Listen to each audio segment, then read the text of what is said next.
Amados, Dios les bendiga en esta mañana. Es un privilegio poder estar acá con ustedes y compartir la palabra del Señor. De manera que los invito a que abramos nuestras Biblias allí en el libro de Santiago, Santiago capítulo 1, versículo 12. Dice así la palabra de Dios: Bienaventurado el varón que soporta la tentación, porque cuando haya resistido la prueba, recibirá la corona de vida que Dios ha prometido a los que le aman.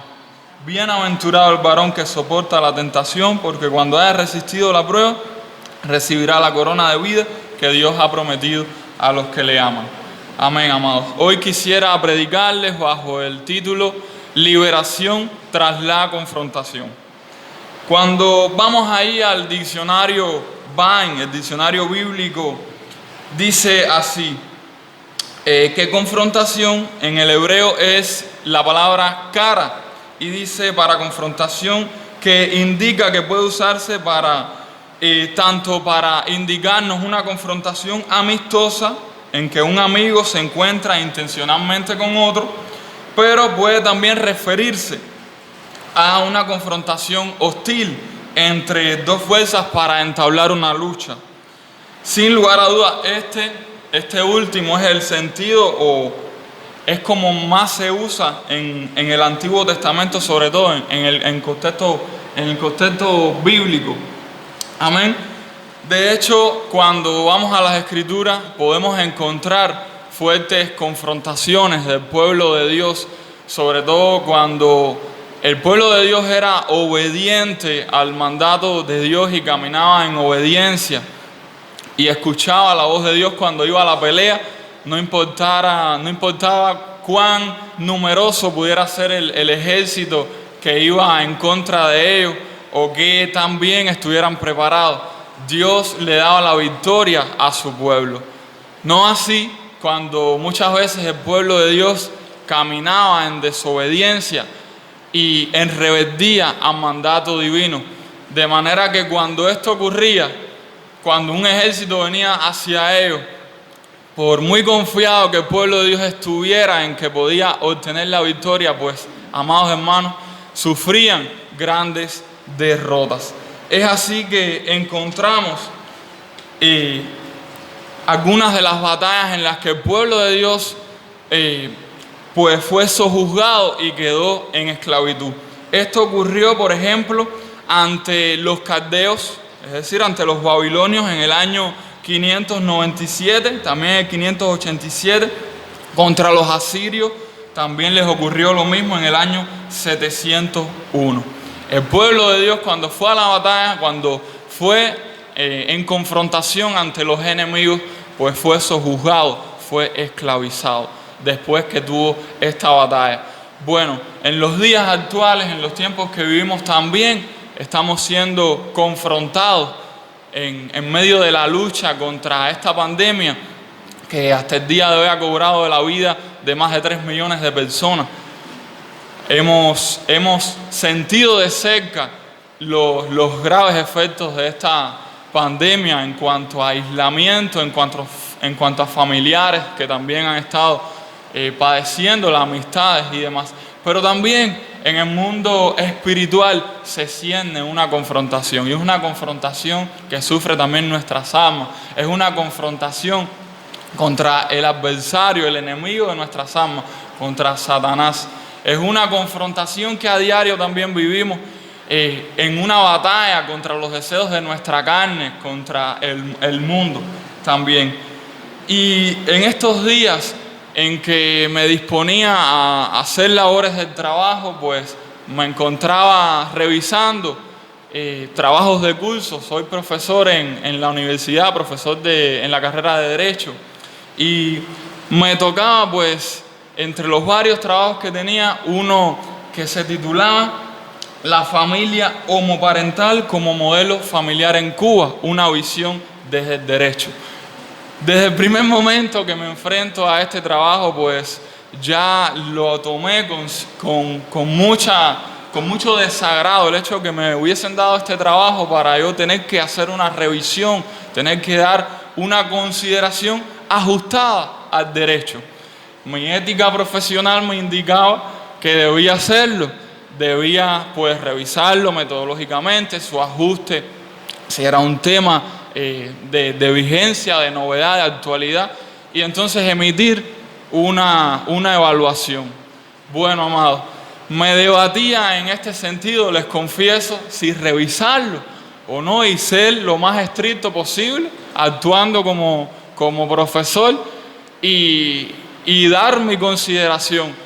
Pero finalmente, orando por esta cuestión, decidí no revisarlo, porque independientemente de lo que pudiera tener, independientemente de la ética profesional que me decía que debía hacerlo, decidí no hacerlo y llamar a la profesora que atiende la comisión científica y decirle que mis principios como cristiano me decían que yo no podía emitir mi consideración a favor de este tipo de trabajo, que desde el punto de vista del derecho es muy novedoso y lo estamos viendo en estos tiempos que acontecen y que indican hasta dónde hemos llegado, hasta dónde ha llegado el ser humano en su confrontación con la palabra de Dios, hasta dónde ha llegado en la rebeldía a los principios bíblicos.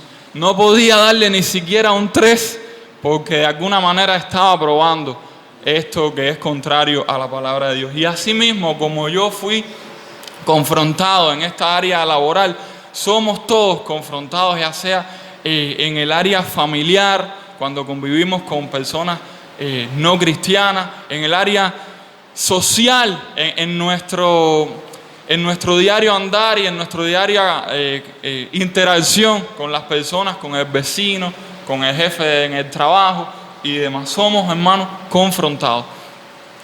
Y cuando somos confrontados por todas estas cosas y realmente estamos caminando siguiendo nuestros propios principios, siguiendo lo que nos dicta nuestra conciencia o lo que mejor debemos hacer, pero no tomamos en cuenta lo que dice la palabra de Dios y no estamos caminando en obediencia y en comunión con Dios, podemos, tras esta confrontación, experimentar derrota, experimentar realmente esclavitud nuevamente al pecado y a estas cosas que dañan nuestra vida y nuestra relación con Dios. Pero hoy les quiero hablar, amados hermanos, y hacer énfasis en una confrontación que va a traer liberación, va a traer verdadera libertad y victoria a nuestra vida.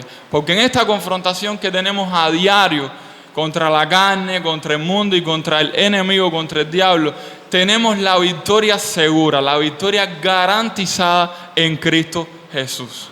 Amén.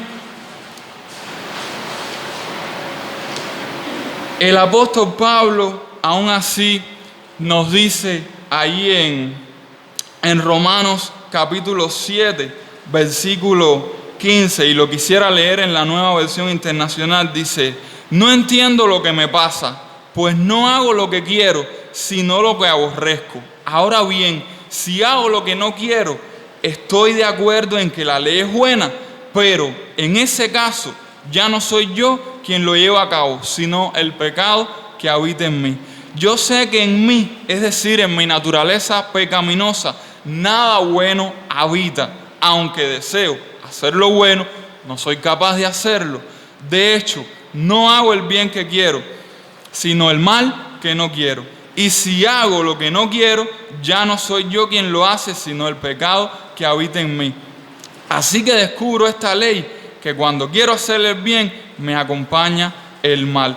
Porque en lo íntimo de mi ser me deleito en la ley de Dios. Pero me doy cuenta de que en los miembros de mi cuerpo hay otra ley, que es la ley del pecado. Esta ley lucha contra la ley de mi mente y me tiene cautivo.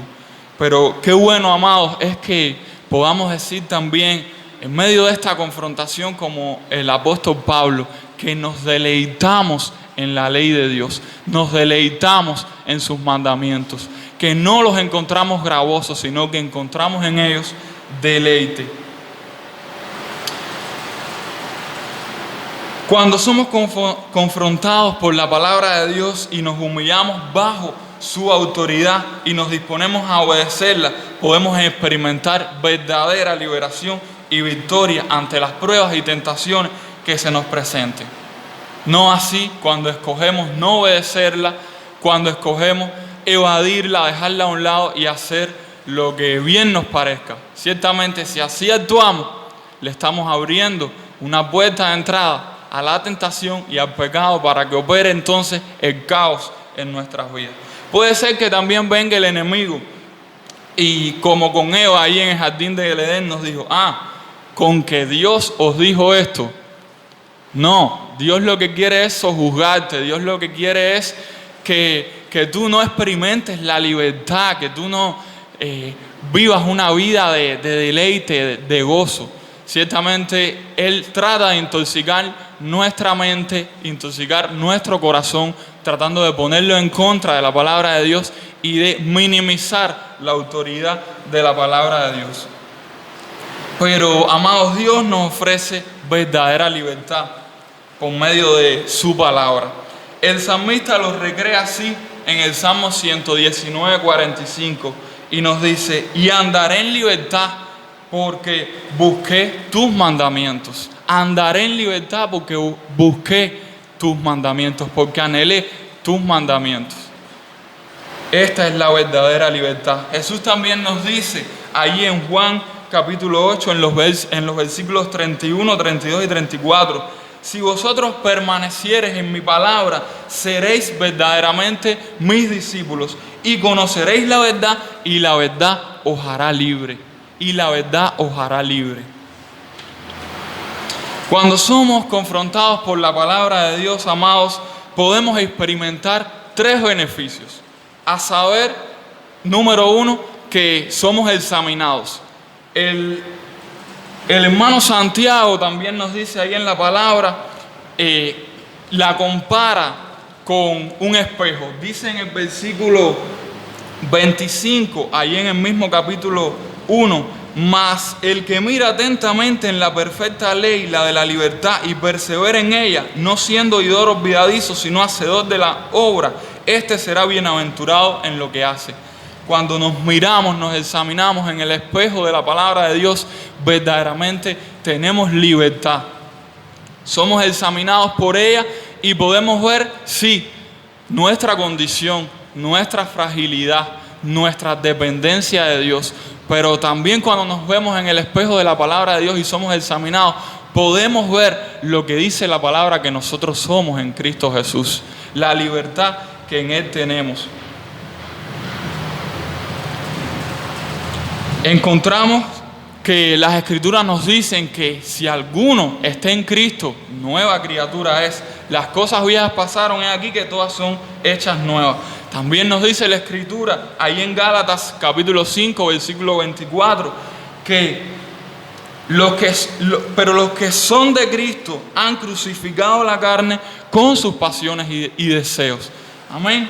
De manera que al vernos en el espejo de la palabra de Dios, podemos disfrutar y saber que todas estas promesas nos pertenecen, que si estamos en Cristo somos nueva criatura. Las cosas viejas pasaron, todo lo que viene a decir que no servimos, que estamos tan sucios, que no somos merecedores del amor y de la gracia de Dios. Ciertamente no lo merecemos, pero Él en su inmensa gracia y amor y misericordia hacia nosotros nos regala de todas estas preciosas promesas.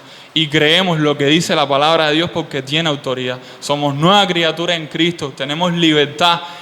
El que tiene al Hijo tiene la vida, dice la Escritura también, amados.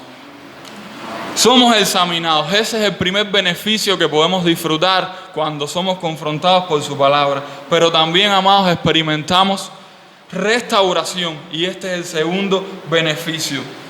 El espejo de la palabra de Dios nos examina y nos muestra nuestros pecados, pero también nos limpia. Dice la Escritura ahí en Juan 15, versículo 3. Ya vosotros estáis limpios por la palabra que yo os he hablado, decía el Maestro, decía Jesús. Ya vosotros estáis limpios por la palabra que os he hablado. Y la palabra viene a ser como esa agua que nos limpia. Así como en el Antiguo Testamento dice que Moisés tomó todos los espejos de bronce de las mujeres y construyó el lavacro que era una especie de llave donde el sacerdote podía venir y limpiarse las manos, podía venir y limpiarse de la suciedad antes de entrar al lugar santo, entre el altar de los sacrificios y el lugar santo. Así también nosotros podemos venir y lavarnos también en la palabra de Dios. Ciertamente por la sangre de Cristo hemos sido lavados de nuestros pecados. En nuestro diario caminar por el mundo, constantemente, a la luz de la palabra, debemos lavar nuestras manos y nuestros pies de toda contaminación del mundo, del pecado. Ese es el segundo beneficio, que experimentamos restauración. Ahora bien, la Escritura nos da un ejemplo allí en 2 de Samuel capítulo 12, cuando el profeta Natán confronta ahí a David, al rey David, con su pecado.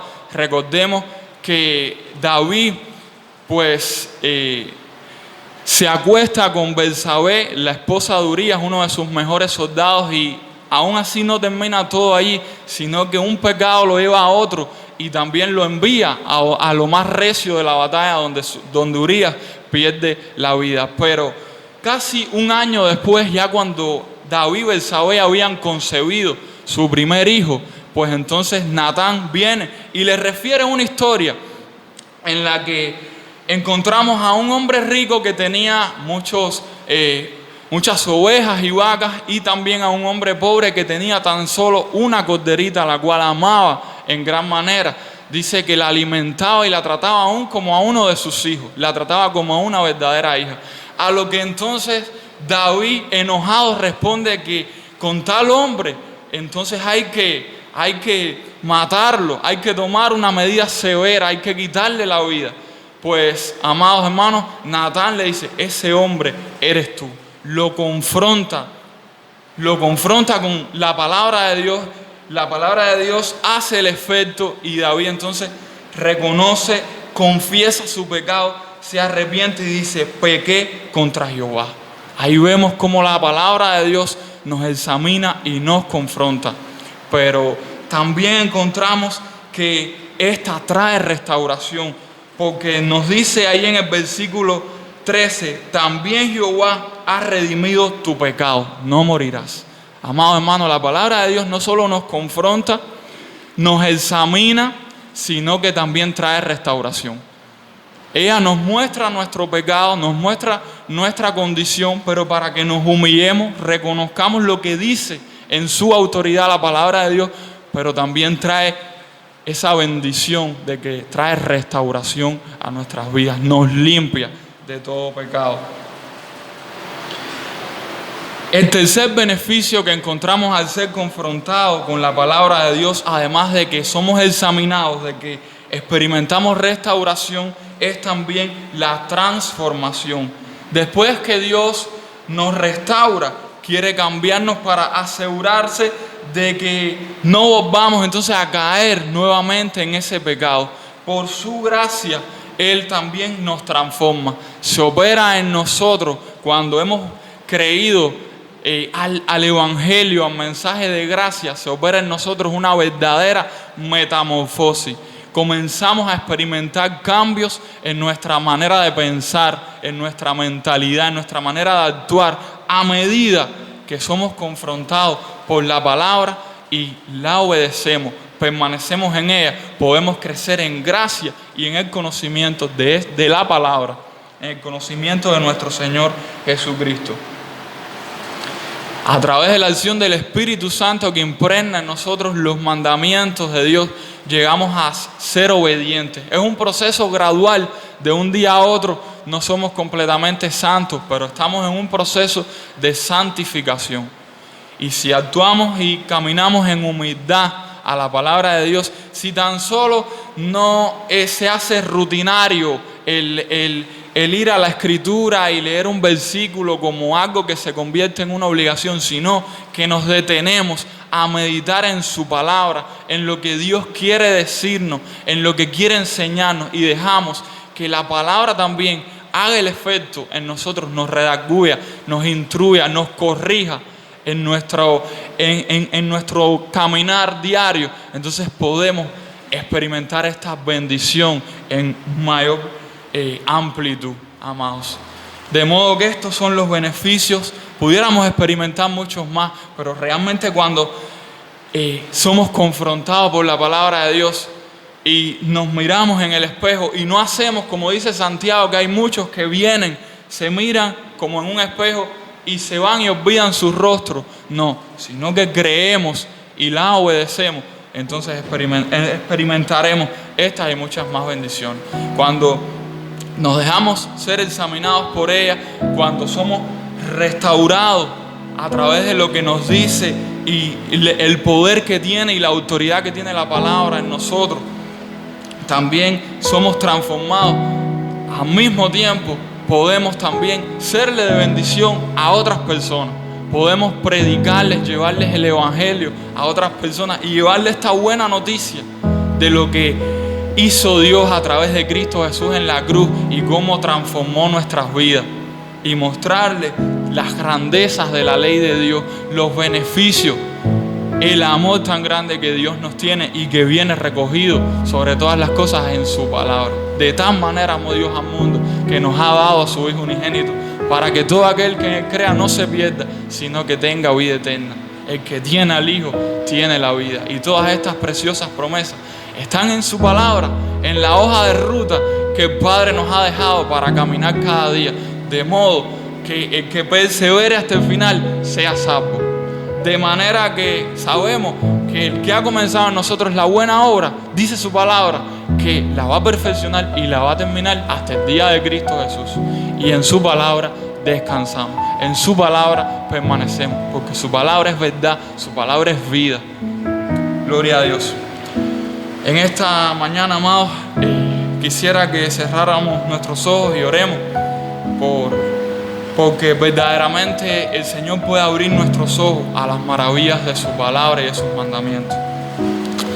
Padre, te damos gracias, Dios mío, por tu presencia en nuestras vidas. Gracias, Dios, por tu palabra que nos enseña, nos instruye, nos corrige. Padre, que podamos decir como dijo el salmista: abre mis ojos para que yo pueda ver las maravillas de tu ley.